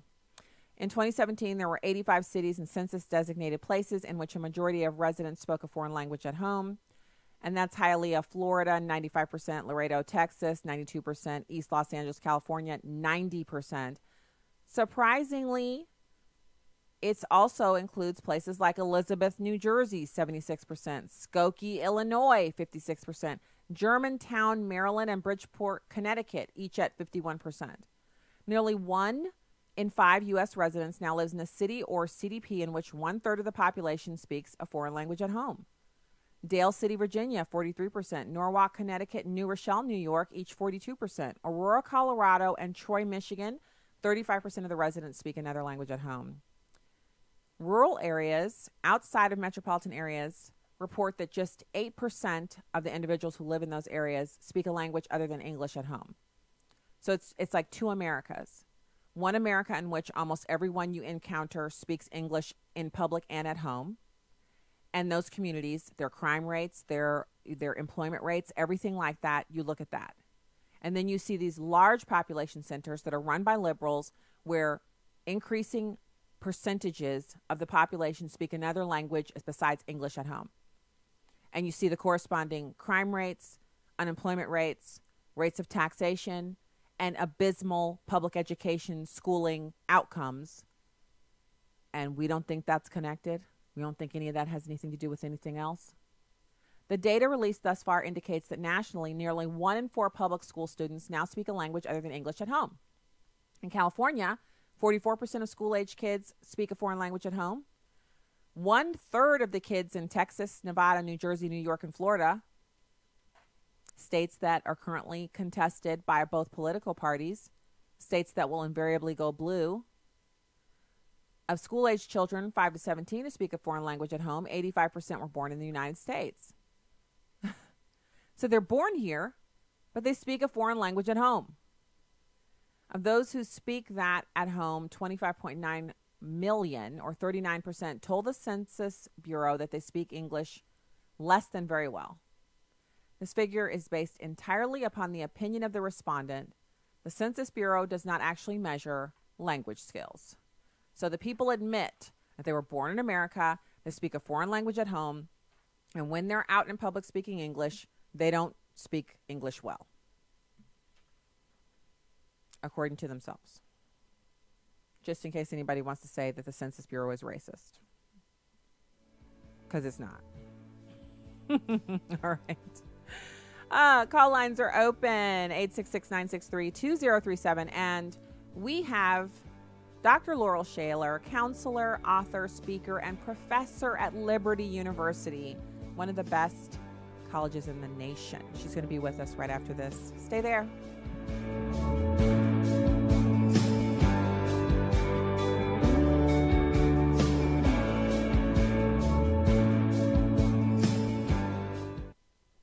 Good news. You are not stuck with your healthcare plan. Really. You have a choice, and it's a great one. It's called MediShare, and if you've heard about it and wondered what exactly it is, it's a way that people share their healthcare bills, and these are people who have a common faith, who want to be part of something beautiful that not only meets their healthcare needs, but the needs of others too. And it's people who love to save money, big time. MediShare members typically save $500 a month per family on their healthcare costs. That is a life changer for people. So this could be for you. Maybe it's what you've been looking for, a way to pay healthcare bills that's not only very smart financially, but it's even profound. Medishare is a nonprofit with 400,000 members nationwide who pray for and share with each other. So yes, you're not stuck. There's another way, and it could save you a lot. Hit *345 to find out how much you can save on your health care. Message and data rates may apply. That's *345. This is the Wednesday, September 19th edition of Our Daily Bread. God brings beauty from all seasons. Hi, and welcome to today's encouragement from Streetlights and Our Daily Bread. Today's article, titled A Fitting Time, was written by Kirsten Holmberg. Yesterday, I purchased an airline ticket to send my firstborn child to college. I'm surprised the keyboard on my computer still functions, given the waterworks my eyes unleashed on it during the flight selection process. I have so enjoyed my 18 years of daily life with her that I am saddened by the prospect of her departure. Yet I wouldn't rob her of the opportunity that lies ahead simply because I'll miss her. At this juncture in her life, it is fitting for her to embark on a new journey to discover adulthood and explore another part of the country. As this season of my parenting draws to a close, another one begins. It will undoubtedly bring both new challenges and new delights. Solomon, Israel's third king, wrote in Ecclesiastes 3 that God appoints a time for everything and a season for every activity under the heavens. We humans have little control over the events of our lives, whether we view those events as favorable or not. But God, in his mighty power, makes everything beautiful in its time. In seasons of heartache, we can trust God to bring something good from them in time. Our comforts and joys may come and go, but God's works will endure forever. We may not relish every season. Some are quite painful, yet he can bring beauty to them all. Today's encouragement was provided by Streetlights and Our Daily Bread Ministries. Welcome back to Stacy on the Right on American Family Radio and Urban Family Talk. It's pretty transparent, though, and it all points in one direction. Delay, delay, delay. So at first, now we know, based on what we've been told at least, that Christine Blasey Ford was reluctant to come forward and was induced somehow to do so. Chuck Schumer was saying the other day that she should be able to come forward and whenever it is on her timetable to do so. But it looks to me like the Democrats managed to accelerate the timetable, perhaps not in her best interest. This is a sensitive matter with her. It's caused her, as far as we know, some pain and difficulty. Yeah, I believe that. It has the appearance that she's been pushed, and now she may be pushing back, or she doesn't want to testify, understandably. She never apparently did want to testify.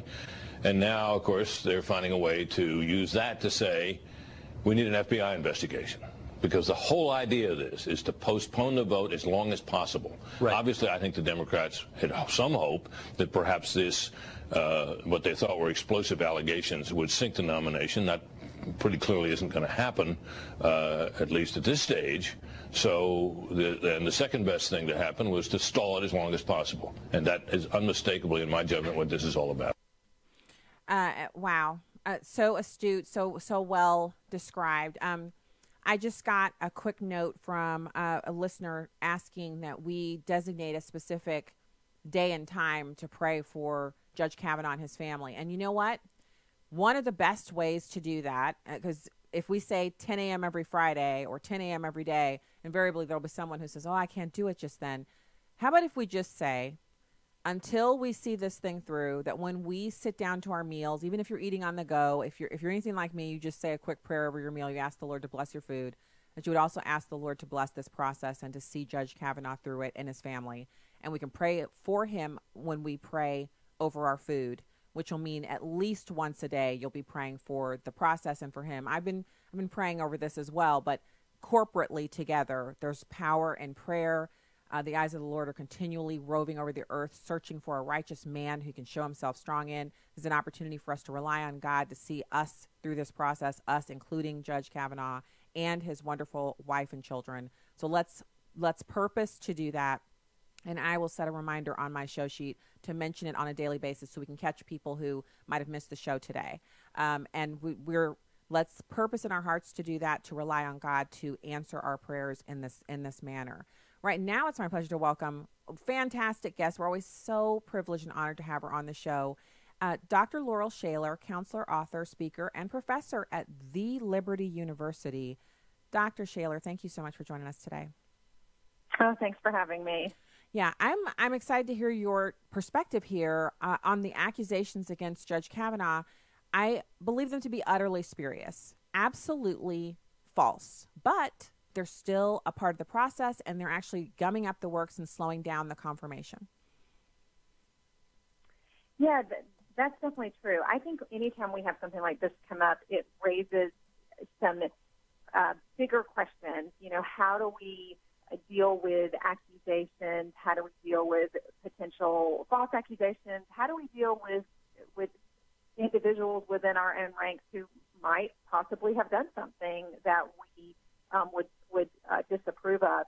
You know, this story is, as they all are, is ever evolving. And I personally had mixed thoughts and mixed emotions, and I've really just tried to be a voice of reason in my small circle of influence to say, you know, on one hand, we don't want to dismiss accusations. We don't want to brush them off for the chance that something could be legitimate, whether it's now or whether it's something in the future.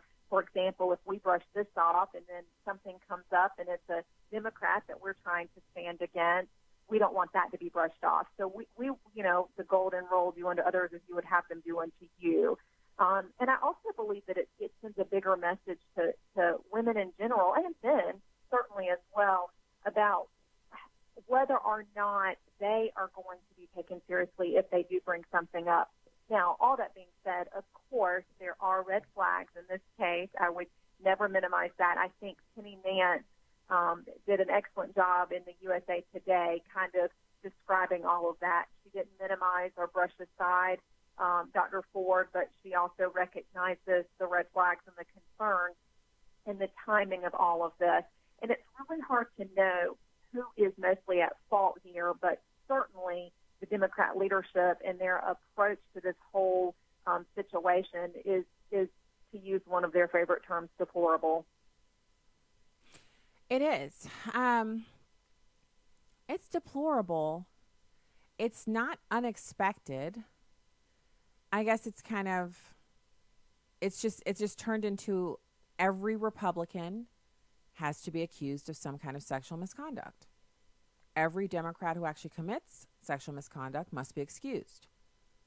And you just wonder, how can we put a stop to that? Because it just seems like a never-ending double standard that really, this is slowing down the process. We have so many other things that need to be done in Washington. And instead, this is going to just last for weeks and weeks and weeks. And really, it takes all of the oxygen out of the room for other issues that should be, you know, news items that should be reported. Let's talk a little bit about how women deal with sexual abuse and how to detect the truth. I'm interested in your thoughts on that too. Yeah, and one thing that's really important for me to point out, because of my work as a mental health professional, is that there's a big difference between a client coming to me and me saying, I'm going to believe every client that comes to me. I'm going to take them at face value until they give me a reason not to believe them. That's different than when you're talking about a legal issue or, you know, somebody being tried in the court of public opinion. We do still, you know, owe it to both accuser and accused to, you know, offer them due process. And of course, presumed innocent until proven guilty. And that there's a difference between how I'm going to interact with someone in a counseling setting versus maybe what I'm thinking about something that's playing out on the national stage. Of course, I don't know Ms. Ford. I've never met her, never even heard of her, to be honest, before all of this came out. I understand she was an esteemed, you know, research and psychologist and professor, and she's done a lot of work. And, you know, when I first heard about it, I thought, well, why would someone in her position put herself and her career and her life on the line? And I don't know if she's telling the truth when she says she and her family have had to relocate and that she's received death threats and that type of thing. I don't know. I certainly hope not. That you know, that would be awful, because we just don't know what the reality is. And I do appreciate the respect that many Republican leaders have given her and have given the process. And even Judge Kavanaugh, he's not ranting and railing against her. He's just standing firm in his position that this did not happen. I was never involved in anything like this related to her, related to any other woman. You know, he's just standing firm. And I think that respect is something that's really important. And again, we want to be respectful because there are women that come forward. We've seen it in the Me Too movement. We've seen it in the Church Too movement that are telling the truth. And we just don't want to brush these women aside. I saw someone engaging on Twitter. One thing that they said is, I'm not really concerned necessarily about what people think related to this situation, but what message are we sending to young girls who are afraid to come forward because they're saying, look, nobody will believe me. So we just really want to be careful that we take a very balanced approach and that we respect both sides and that we wait for all the information, knowing that we may never get every bit of information, but that we may get enough to be able to make our best informed decision and come down on either side of this. And I think ultimately in this case, I think that the vote will need to be taken and that the people that we have put in place to represent us can make that decision based on the feedback that they receive from their constituents. Yes. So just speaking from the position of you're a counselor, you hear these types of allegations, you counsel women in these types of situations.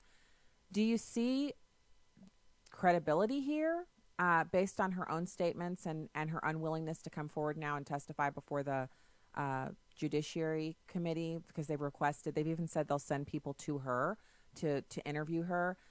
What do you make of her stance that she's bringing forward allegations they should be investigated even though they've passed the statute of limitations, but she's not willing to actually speak to anyone on the committee?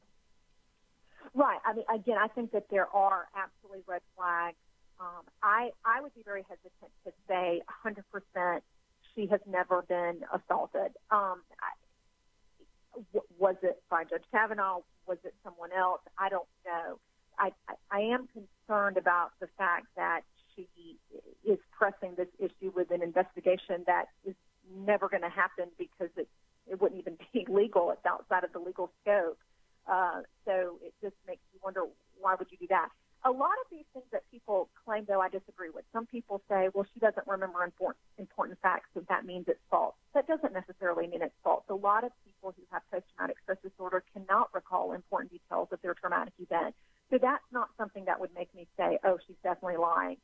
Coming forward years and years later, that's not that uncommon either. I have personally talked with individuals who I was the very first person they told, and they're in their 60s and 70s, and it happened when they were teenagers and in their 20s, and they've never told a soul, not even their own spouse.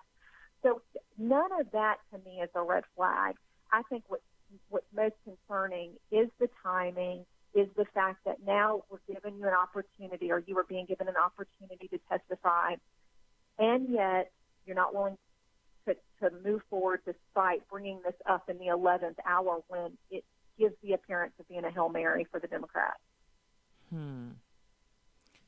So so if obviously, I guess my question is, so when someone comes forward with something that happened when they were 15 and they're in their 60s and they've passed the statute of limitations, what are they looking for in the way of kind of restitution or resolution on that? Like, what is the end goal in sharing it 50 years later or something like that? Well, I think in a counseling setting, it's going to be different than the national stage. In a counseling setting, usually they want to just come to peace with this event that's happened to them, perhaps find some resolution for, any upsetting thoughts or feelings or problems in their relationship that they may still be experiencing as a result of their trauma. In this case, it's obvious she wants to stop Judge Kavanaugh from being confirmed as a Supreme Court justice. Now, there's a whole different argument as to whether or not this would be enough, or if it should be enough to prevent him. Somebody said yesterday, well, if it did happen, he was a teenager, even if it had gone through the court system. It would be sealed. Nobody would necessarily ever know about it, at least through that manner. And I would kind of disagree with that, because I would say, well, if he really did do it, I'm sure we have people who haven't been involved in assault that we could, raise up to be a Supreme Court justice in the highest, court in the land. At the same time, it is clear that is the end goal in this case, is to stop the proceeding or slow it down, try and get past the midterm elections, see what happens, or just turn everything into a three-ring circus, or like you said, just detract from the real problems that Washington is facing, including, people like Ellison, who has had very little attention despite significant amount of evidence. Yeah, and I'm just trying to figure out at what point do we stop? If this is the new norm where anything that happened in high school becomes something with which to destroy a person, where does it end, Dr. Shaler? Yeah, I think that's a good question, and I certainly don't have the answer to that. I do think that we should have very high expectations, but it should be across the board. And as many have pointed out, it's so hypocritical for the Democrats who defended Bill Clinton to the nth degree that they would be the ones to say, oh, now it ends. When, again, there was a lot of evidence demonstrating that Clinton was, guilty, and he had lots of accusers, but that was okay because he was on their side. So the hypocrisy is really disgusting. Even Hillary Clinton, coming out and saying, oh, we should believe her. Well, that's funny. You never said that about any of your husband's accusers. Maybe they should have been believed too. But I do believe that we want to be consistent. I think that's very important, that we can't say all of our people are innocent and all of their people are guilty, just like they shouldn't be saying that in reverse. Mm-hmm. All right, so let's talk about from the male perspective. How should men go about combating sexual harassment allegations? Maybe speaking from the kind of Vice President Pence perspective, where he doesn't have dinner or meals with women alone. He doesn't meet with women alone and the door closed and all of that stuff. So basically he always has meetings of three. How else can men inure themselves to these type of allegations? Yeah, I think that's a great question, and people have different perspectives on whether they should follow the Billy Graham or what we now call the Mike Pence rule, and I think there's a case to be made for that. On the other hand, I certainly don't want to see women not have the same opportunities as men, because of that. So we do want to have a balance. One thing that really is important is that when somebody is found to be guilty of making a false claim, that should be prosecuted, because we absolutely should put an end to the people who make false claims. And I hope that anyone who and false claims are pretty rare. Statistically, they're definitely less than 10% according to the research, but that's still a big number. And it's a horrible number. It's horrible that anybody would make a false claim, and we know that sometimes that does happen. So we want to put an end to it by not tolerating that. And it can be difficult for somebody who's been assaulted to have proof. You're not always going to have proof that you've been assaulted. But we also want to weigh all the evidence. Even with Judge Kavanaugh, we have many, many, many dozens of women that have come forward, not just Republicans either, but women on both sides of the aisle have said, I've known and worked with him, some who even dated him, who said, I never saw anything that would indicate he would mistreat a woman in this way. So we can't just take this isolated event. We have to look at the person's character in their entirety to make a judgment. All right, perfect. Thank you, Dr. Shaler, Liberty University counselor, author, speaker, professor. Thank you for being with us. We'll be right back with more right after this.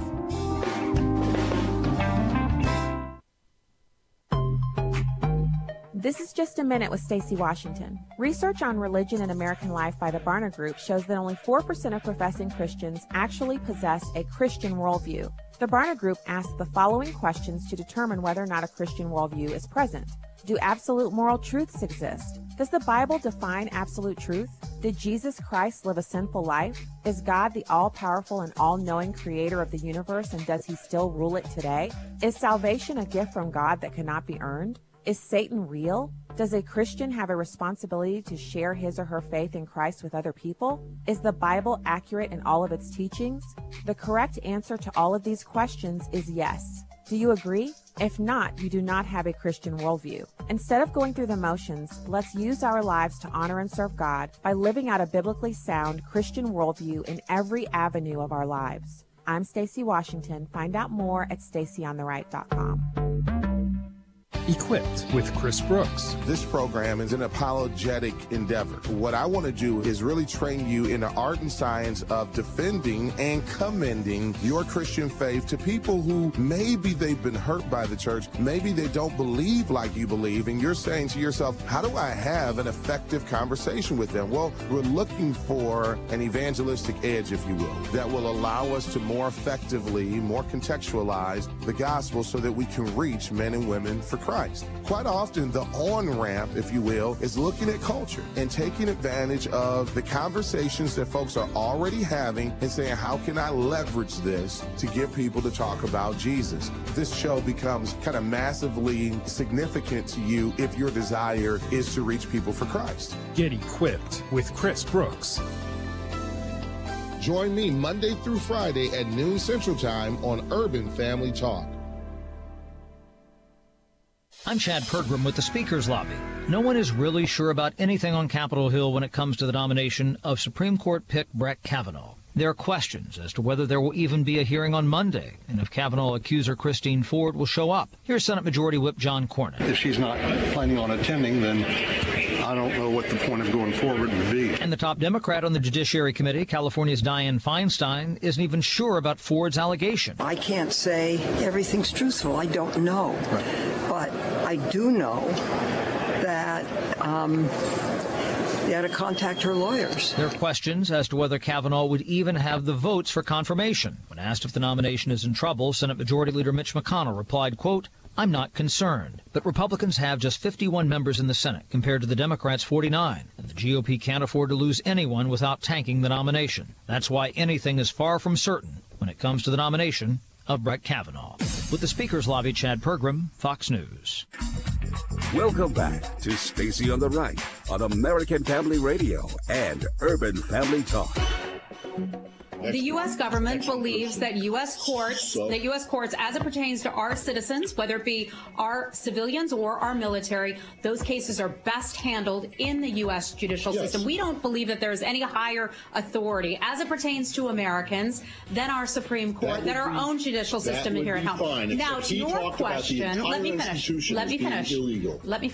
Now, to your question about what is the appropriate venue to handle some of these very, very delicate cases that we watch closely and are passionate about. There are different kinds of venues that are options. We have seen in the past where tribunals have been held, in The Hague, for example, but not necessarily in one's home country. I'm not going to get ahead of some of the conversations that are being had here at the State Department and with the UN and others, but it's something that we will certainly take a very close look at, what we believe to be the best venue for handling and adjudicating some of those cases. An ad hoc tribunal we will take might be okay? Matt, I'm not in the position to make policy here. I'm sure you'd like me to be right here. Right now, but that is not my job. That's not my proper role. But the U.S. government, I can tell you, will take a very close look at what forum, what venue we think is most appropriate for handling these types of very sensitive cases. And so you're listening to State Department spokesperson talking to this reporter who he gives her what for every single time she's at the podium. And he's just trying to pummel her on whether or not the American State Department views the international court as something that we need to be kind of beholden to, that we're going to bow down to it. And I find that interesting. I find that to be, it's fascinating that our reporters seem to want, like any little tin pot dictator or weird court, we're supposed to just automatically bow down to it. You know, national sovereignty, woo, out the window. America, protecting our citizens under the Constitution, yeah, not such a big deal. Who cares, right? Just let's let these international courts come in on us and tell us what to do. It's the International Criminal Court, to be specific. And you've got Heather Nauert, behind the podium. And this reporter, it's so interesting. He talks to her like she's a wayward child. And this isn't a Me Too comment or anything like that. It's just a statement of observation on every video I've seen of him talking to her. He interrupts her repeatedly.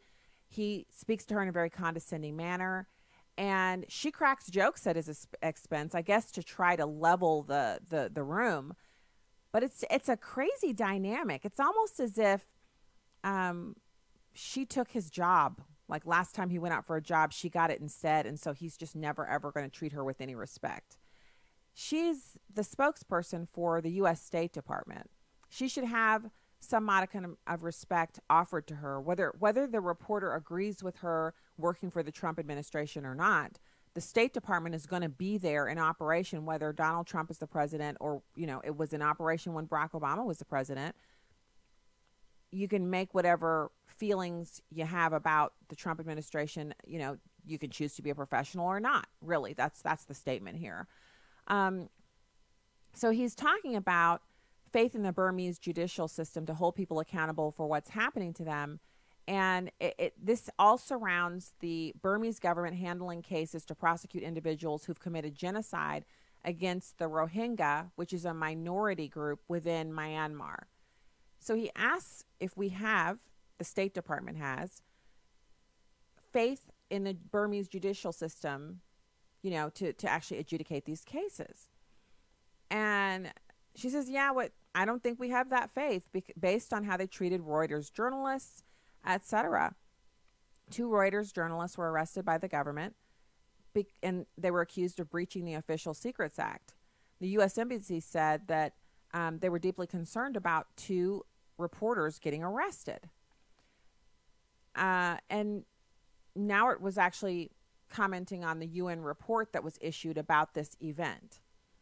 Now, Lee countered that he's actually talking about this ICC prosecutor who was going to open an investigation into the Rohingya themselves.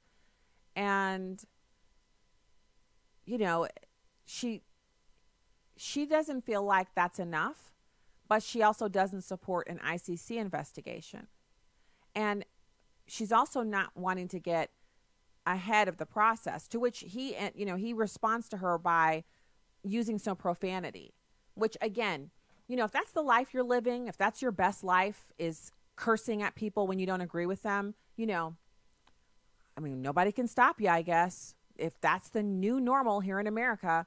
But I would hope that for those of us who still have a few synapses firing in sequential order and, we can actually make some good decisions for ourselves, that wouldn't be our primary mode of operation. Everyone makes mistakes. Everyone loses their temper. Everyone, whatever. But he's sitting in a room. He's been given the opportunity as a reporter to ask questions of Heather Nauert, the spokesperson for the State Department. And his response is, well, he's just going to toss around a little bit of, a little cursing here, a little condescension there. And I think he, then wonders why she doesn't treat him seriously. She said she's not going to get ahead of discussions that are ongoing about what's happening with this situation.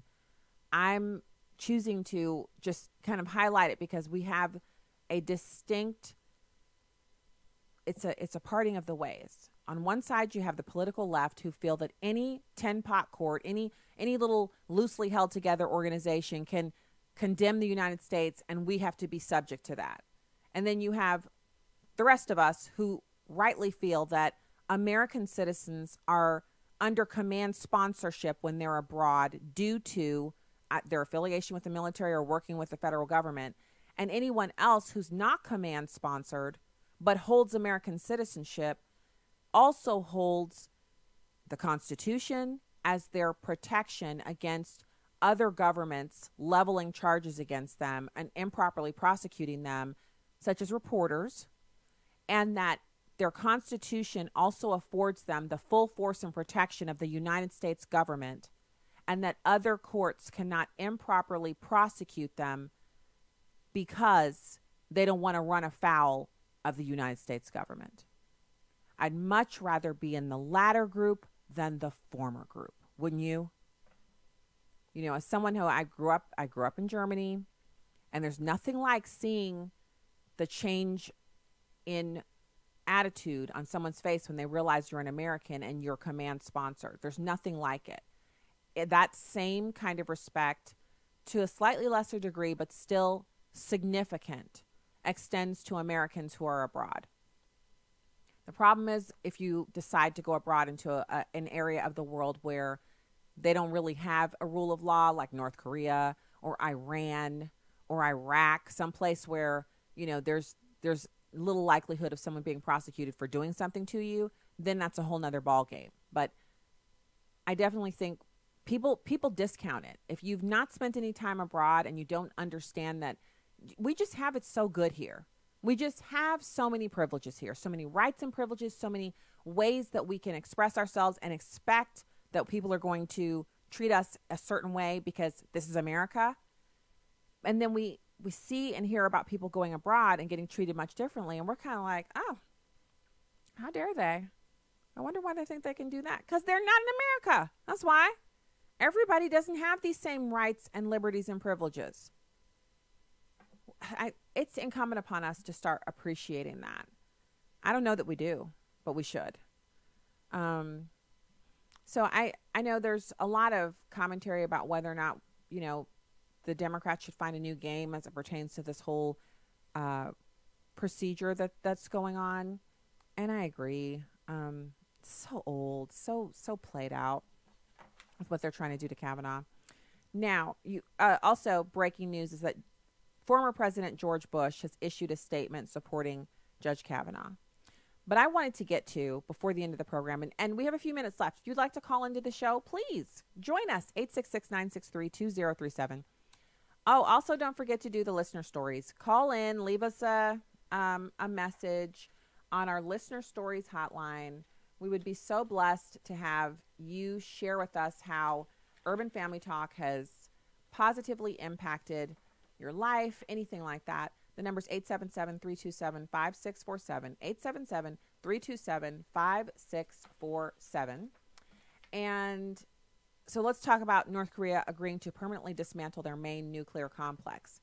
So following a meeting with a North Korean leader, South Korean President Moon Jae-in announced that Kim Jong-un has agreed to permanently dismantle his main nuclear complex at Yongbyon if the United States takes corresponding measures. So President Moon declared this at a joint news conference with Kim, that the era of no war has started. Today, the North and South decided to move all threats from the entire Korean peninsula. They reportedly agreed to permanently close the Donchari engine testing and missile launching site and destroy the Yongbyon nuclear site. The two countries also said they would seek to file a bid to jointly host the 2032 Summer Olympics. Thus far, the regime has refused to provide documents of its nuclear weapons, stockpiles, production sites, etc., a matter the U.S. has required for continued cooperation. So North Korea has made significant steps towards diplomacy with South Korea and maintains a seemingly solid relationship with President Trump. But this agreement falls short of the U.S. requirement that North Korea achieve complete and total denuclearization. And President Trump has responded by tweeting out that these developments are very exciting. I agree. It's exciting. It's nice to hear. We hope for more. We hope for much times 10 more. We hope for much more.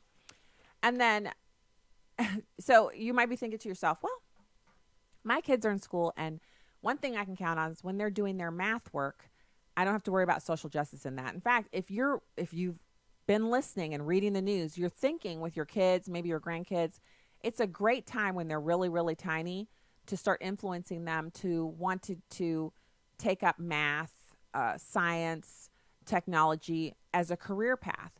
And the way to get kids interested in that is obviously to expose them to it. Numbers and counting and games that are, really geared towards math and science early on can give the kids a kind of it's basically make it exciting and fun, as opposed to, oh no, I have to do my math homework. Oh no, I have to learn my multiplication tables. Instead of a drudgery, you make it fun. So with that in mind, you're thinking, yeah, I'm already on that path. My kids love math. I hope they're going to go into the sciences or into the math career field. And so the social justice warriors are like, yeah, well, your kid can go into anything they want to. We're going to put all our social justice stuff, we're going to embed it in everything. So the federal government spent $1,009,762 training math teachers in social justice. The goal of the study is to teach STEM that is steeped in the context of social justice. The National Science Foundation is spending over $1 million to train 24 social justice math teachers in Philadelphia. The Drexel University project will promote science, technology, engineering, and mathematics high school curriculums that are steeped in the context of social justice in a project that began this past summer, recruiting 24 Drexel students who are actually working on their bachelor's degrees in STEM fields. They will train them to teach these STEM subjects in Philadelphia with an eye towards social justice. Have you ever heard more garbage? Well, of course you have, but this is pretty high up on the list, don't you think? The project will use recent scientific, mathematical, and educational knowledge to prepare and support the 24 pre-service teacher candidates, with an emphasis on understanding the culture and life experiences of students in high-need schools. They want to promote social justice teaching. Now, this is just garbage. The project intends to promote social justice teaching by connecting science, mathematics, engineering, and the instruction of those subjects to students' personal experiences in their culture. Wow. All that money from the taxpayers. The research continues to May of 2023. It also involves a mentorship program for the teaching candidates to learn mindfulness meditation so they can develop emotional intelligence. It goes on.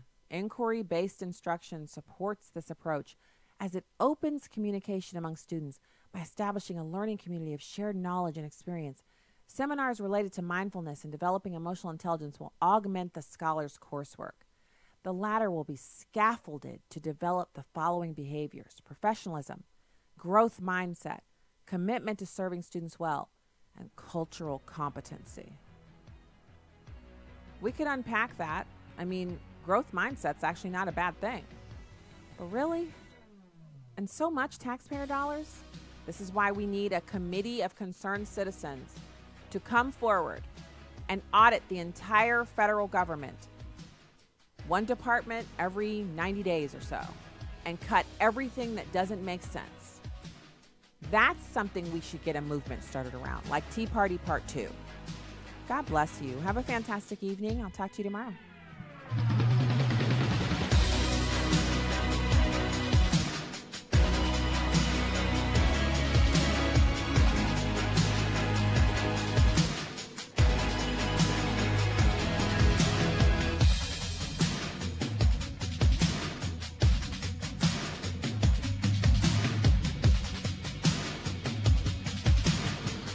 The views and opinions expressed in this